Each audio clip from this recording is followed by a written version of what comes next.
Hi, everybody. My name is Peter Stein, and I am the Executive Director Emeritus of the San Francisco Jewish Film Festival. And I'm really pleased to be moderating this conversation with the directors and writers of Plan A, Yoav Paz and Doron Paz. Welcome, Yoav and Thank you Doron. so Great to much. have you Hello, thank here. you. Hello. You're joining Thank us. you. You're joining us Great to from. be here. It's great to have you here. I'm sorry you can't be here in San Francisco, but Right. you're in a very beautiful city, Tel Aviv, which I imagine is a Yeah, lot hotter than the summers Yeah, here in San Francisco. exactly. crazy Thank you. hot. Thank you also to Tisha, who's doing ASL interpretation for us today. Um, well, gosh, Yoav and Doron, I'm still kind of shaking from the film that you made. You've made a thriller based on actual events that happened in just in the aftermath of the Holocaust. So I want Right. to ask you. I want to ask you first. I mean, how did you come upon this story, and were you already thinking about setting a thriller or suspense film set in that time, and this story fit the bill, or did it work the other way around? Hmm. Actually, it worked very in an unsuspected way. We just sat with some friends and talked about. I don't know even what was the conversation about, but somehow you always come to the Holocaust. And we just talked to a friend of ours who told us an amazing story about his grandfather coming back after the war, a personal story, family story of about his grandfather coming back after the war, and he found the neighbor, the guy that uh, told the Nazis about his family, and that's why they were all taken to the concentration camp and died. And he just took him outside and killed him and shot him in the head. And he never talked about this for years, and just only in his last years before he died, he started really talking about it. And this really blew me and Yoav's mind. Like we said, this is a very interesting angle as filmmakers because there are so many stories about uprising and heroism, and winning the spirit, the human nature of winning this horrible thing like the Holocaust. But we never heard about a story dealing with the revenge, with the pure, raging, primal revenge. The Jews took revenge after the Holocaust. Of course, Yeah. there was Inglourious Basterds, but Right. it's a fantasy. It's not really a true story. And then we sat down, and started researching about this angle, and then we realized that the thing that really blew our mind, that we Googled and we just realized that there was a thing called Plan A, and there was this group of people who planned to kill back 6 million Germans, and all this water poisoning story and everything. Just we were shocked that we didn't know about this story. Yeah. Yoav, Was in you it? want? Uh, no, yeah, because growing up in Israel, Holocaust is part of living here, and you learn about it at schools, and we talk about it home. And people the brothers and sisters of our grandparents died in the Holocaust. So you thought you know everything, but and then you come up with this story that no one told you about, and then I'm talking to my friends, and no one of them knows about it, or maybe heard something very small about it. So we understand, wow, this is an amazing story. We should investigate, research. So of course, the first thing we did is start meeting with the people, with the real Avengers who were still alive. Some of them were still alive. Unfortunately, some of them already passed since we started working on this film. And we had an amazing conversation with them, and just just the drama, just about Jews being through hell, and then not just deciding to stay in Germany, decided to keep on living with the people who just tried to murder them and murder the families only a few months ago before that. And they stayed there, and all they could think about is revenge. And that really fascinated us. And this is how we started. And then we came across Professor Dina Porat. She's the chief historian of Yad Vashem Institute, and we found out she's writing a book about the subject. So we started having a lot of conversation together, and slowly we wrote a script, which is we decided to have fictional characters, so we'll have a bit more artistic freedom, but all the points are there.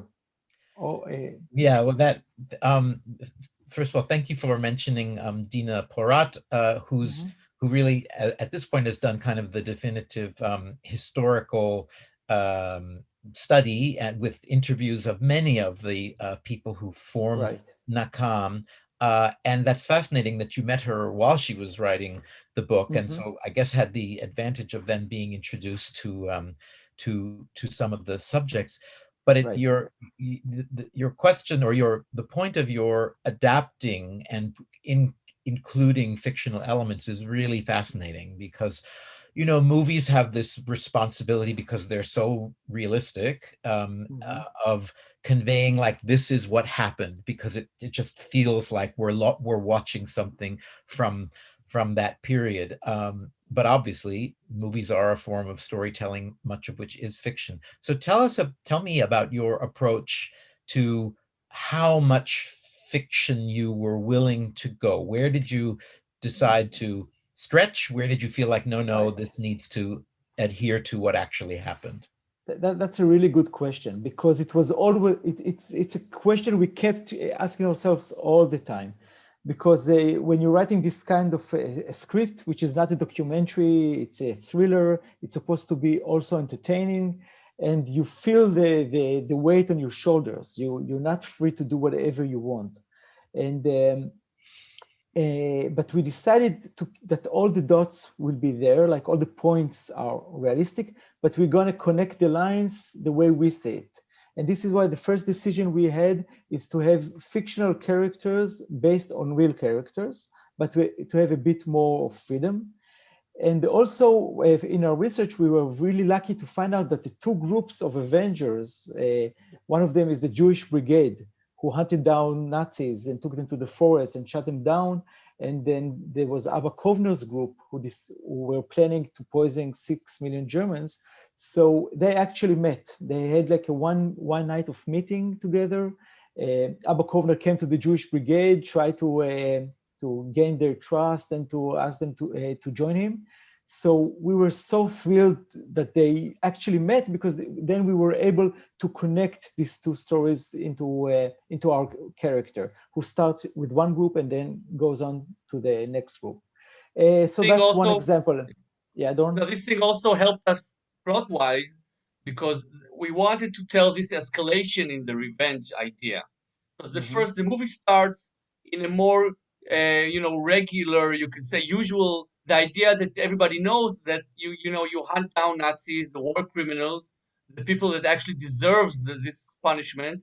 You take this war, hunting Nazis is a well-known thing. So we wanted to start in this level of revenge, of idea. But then it escalates to the bigger picture, to the main idea of the movie is what is the revenge? Only people that were involved in the Holocaust, in the war crimes, or do you punish everyone?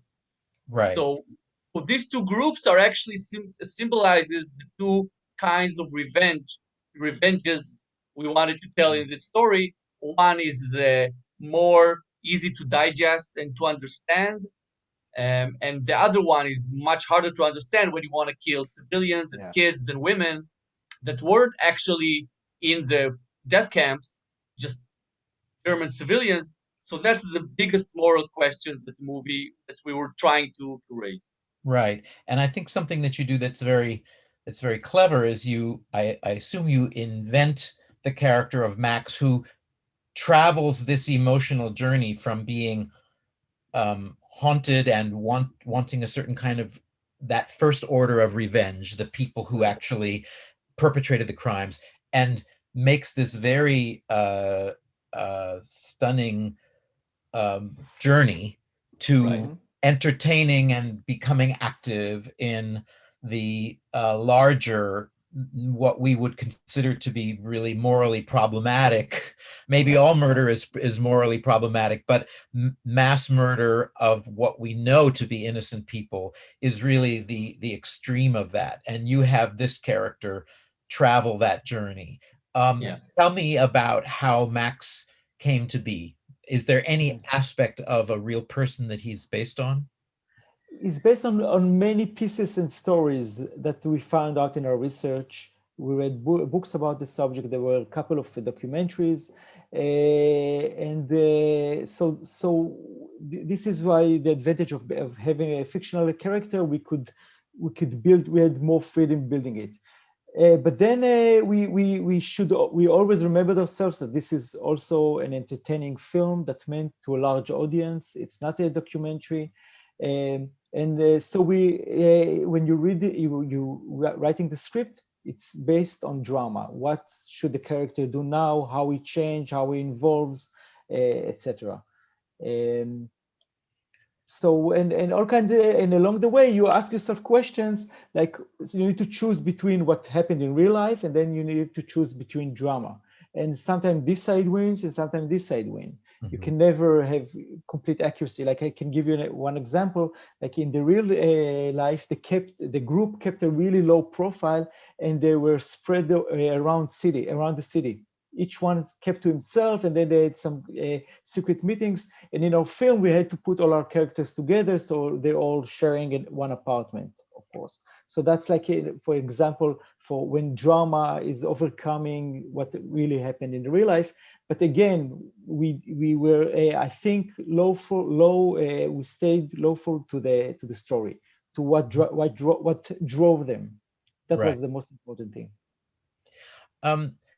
This question that is raised by the film about sort of the extreme nature of revenge. I mean, it's both a very human question, and it also is a really, really big, almost biblical question.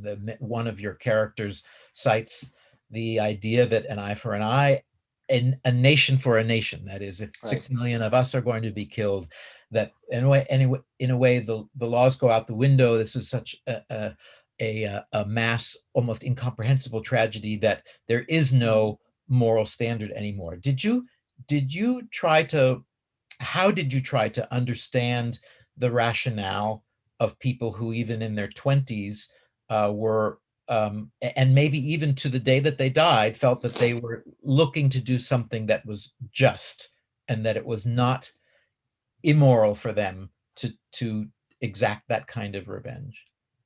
I think you in the question you said a very interesting thing, that they were in their 20s. This is a very important fact, because they're always been keep telling us this. Don't judge us by today's standards. Judge us by a 20-year-old kid, 22-year-old kid who lost, literally everyone died, family, sisters, brothers, everyone, and try to put yourself in our situation at that time. In 1945, the world is slowly and gradually starting to move on, and Germany is starting to rebuild itself, and they are so sucked in in this spiraling with this revenge, and they just can't let go.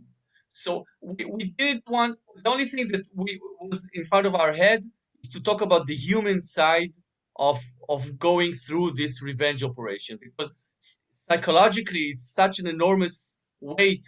They didn't do it like, they wanted to do it, but it wasn't easy for them. And us as filmmakers, we want to tell this kind of story, like to take this idea of revenge, which is very primal and very, you can understand the revenge idea in a minute, and to dissect it into it's really like, and the human side of it. A lot of them were talking about, they were actually describing it while they were waiting for the poison. Abba came to Israel and to try to get the poison. It was supposed to be a month, and it turned out to be like 4 or 5 months.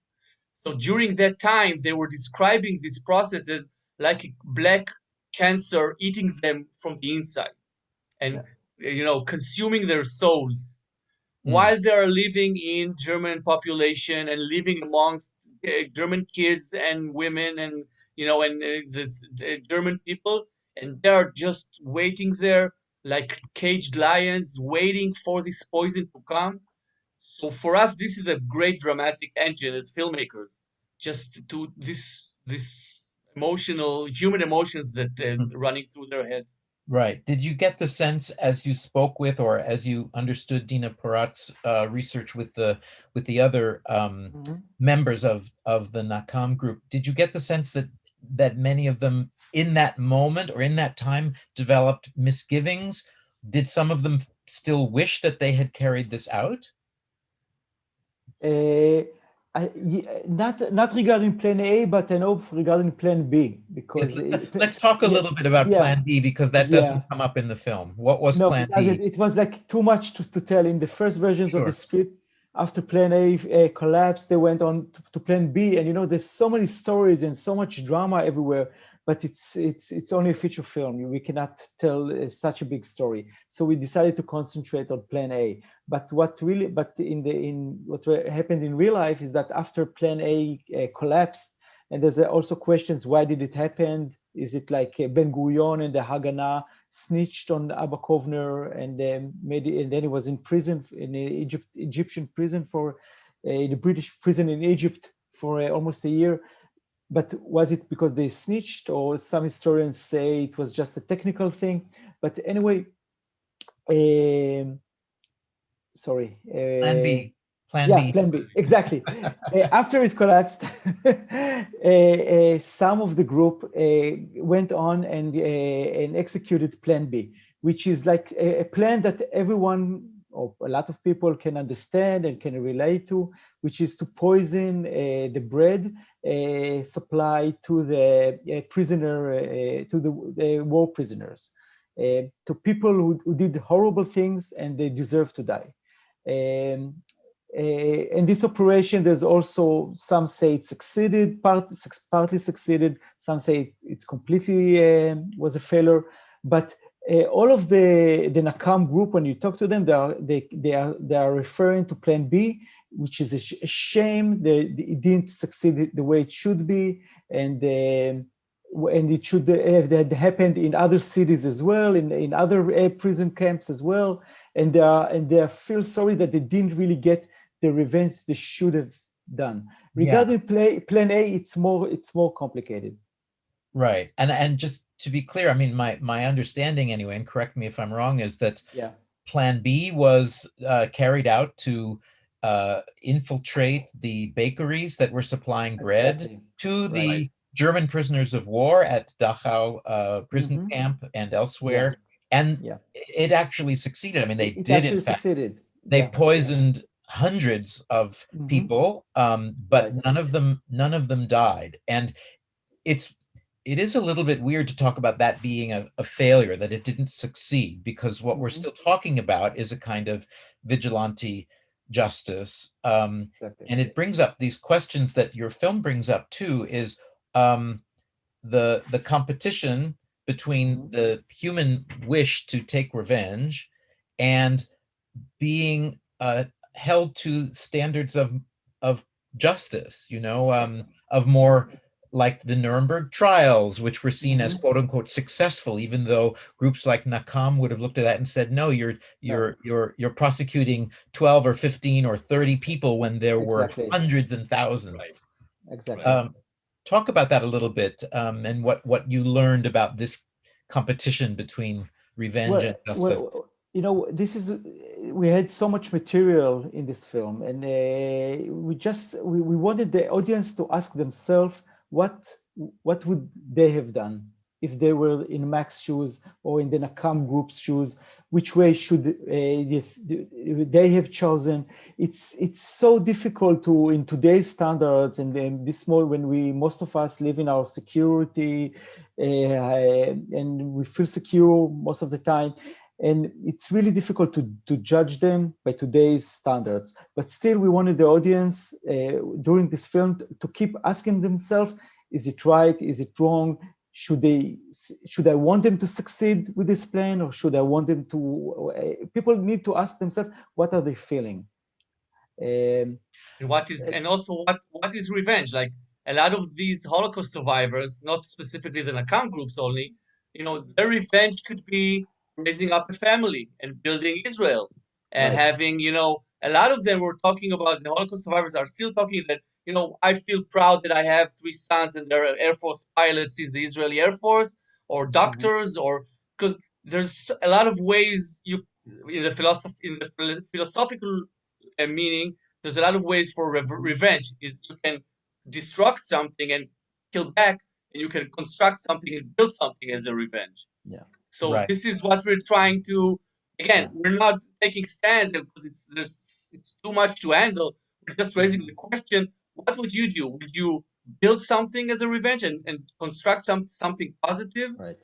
or will you destroy and kill back? Like what's going back to this vicious cycle? And you can Right. interpret it. You can think about this in today. In today, it's very contemporary for today's what's happening around the world. Unfortunately, you can about nations still in war and conflict zones, and what is revenge, and any conflict in the world it reflects on it. Mhm. Yes, and you give some very powerful speeches or moments, particularly to the Michael character played by Michael Aloni, that Right. kind of expresses this question of maybe building a Jewish state is in fact the best revenge, Mhm. and a more constructive way of thinking about moving past this trauma. Um, Right. it is very interesting though to know that Abba Kovner himself, I think he served a few months in jail at the hands Mhm. of the British for this Right. for having been arrested on the boat there. But Mhm. he became really a beloved elder statesman poet of Right. Israel. Yeah. Was his activity in this revenge plot, was that a Mhm. badge of honor for him, or did people have to overlook that to celebrate his writing? Because he's really an extraordinary poet. As we know, as far as we know, it was a badge of honor because he People tried to do admired something. him in Yeah, Israel. people admired him. He tried to do something. He wasn't, for years there was we tried to touch it a bit in the film. It's very difficult. Like the Israeli soldiers who came from Israel, and then they are talking to Max, the Holocaust survivor, and they just couldn't understand how it happened. They just couldn't understand how these people walk to the death without trying to fight for it, etc. And we heard stories from our parents. They grew up in the early years of Israel, just a few years after the Holocaust, and they said that no one talked about this subject whatsoever when they were kids. When even a bit teenagers, till the Eichmann trials, no one really talked about the Holocaust. It was something everyone wanted to forget. No one wanted to touch this subject. It was these people they felt sorry for them, but also a bit angry at It's a them. sign of weakness. Yeah, weakness. They were weak people. And in Israel, there was a lot of patriotism and heroism and macho. And so, so yeah, I think this is what people admired Abba Kovner, because he wasn't only a victim, he also tried to do something. This Yes. is also one of the reasons that there's a version in history that says that Ben Gurion didn't tell the British about Abba Kovner's on the boat with the poison, because everybody in Israel, the leadership in Israel, admired him and were so they loved him so much. So a lot of them say it's not possible that anyone would ever told the British about it. But Mm. there are other versions. You can never know Yeah. what's the real version. Well, this whole kind of the sort of psychological attitude among Right. Israelis toward the shame of the Holocaust and having been victimized, versus the kind of proud sort of resistance stance, Mhm. can be debated and should be debated and fictionalized Exactly. and made narratively powerful in films Yeah. for a long time to come. And Plan A now joins many uh, quasi-fictional, truthful stories about that period. I think in a very powerful way. Before we wrap up, though, I'm very curious about. Yeah, you two are brothers. You Right. work together. You've made a number of films together. Mhm. As have several other great filmmaking brother duos, the Tavianis and the Coen brothers among them. But I'm curious, maybe just specifically with this film, how you Yeah. actually divide your work. I know Ethan and Joel Cohen, basically, they just work together and they both direct and they both write. And it's not like one takes the lead and they manage to not disagree, or if they do disagree, they work it out behind the scenes. How do you two work together, and what's the division of labor? We don't really have a division. We write together and direct together, not literally together, but we ping pong the drafts and we switch. Each one's writing. That's while writing. On sets, it comes to us quite natural, because we grew up in the same house, watching the same movies, in especially B movies for the 80s, but not only, also Fellini, and our father is a filmmaker, and our grandfather was a theater director. So we grew up on the same influences, cultural influences. So we're very aligned with what we want, especially when you work on a movie so long and you write it and you plan it in your head and pre-production. So once you come to set, it's like we're aligned and we know exactly what to do. So I think the fact that we're brothers helped around. Yeah.